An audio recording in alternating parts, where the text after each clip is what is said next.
I had to look over what I had, which was an insane amount of words, like embarrassing number. Angela, I don't think George Martin would get away with, like, I think I had 100, closer to 200,000 really than 100,000. And I thought, I think maybe there's a book in all that, maybe somewhere.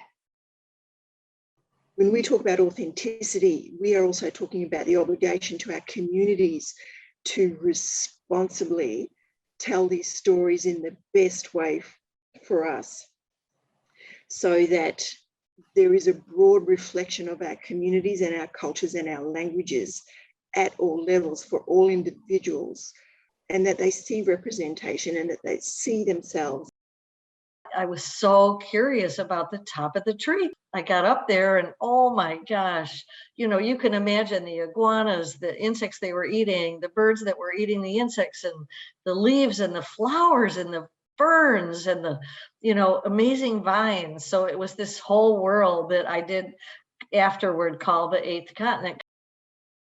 I think when I pick that book up and think about that relationship with an editor, and then think on top of that, Jenna's amazing work as a designer, I feel, holding it, I feel really blessed to have been inspired by two First Nations women, one for a wonderful poetic title and also the quality of that poem, but also then on top of that, Jenna's works. Yes, we're producing an event for the public and to educate the public and a lot of, the general public about artist books. Like, we really want to open up this space, like, explosively open it up. But at the same time, we're here for each other. Like, we want to be able to support each other, where we want to be able to like see each other's work. And the virtual space and the virtual fair really allowed us to do that.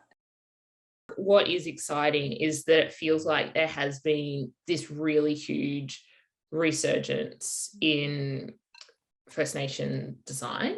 There's so much going on in this space, and there's such a desire to really rethink cities, not only cities, but sort of urban, regional places in general, to not only acknowledge First Peoples, but to think about what the future is of these spaces. Designers are working with First Nation artists a lot more, and we're seeing sort of the aesthetic of cities shift.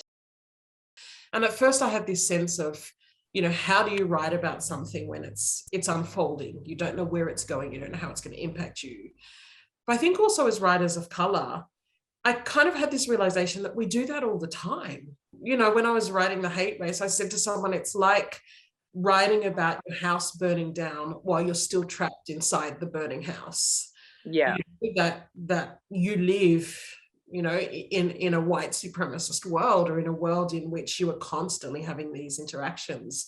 And so I guess when I reframed the COVID situation as, this is actually no different to, writing about being a woman or writing about racism or anything like that, because, it's an unfolding situation.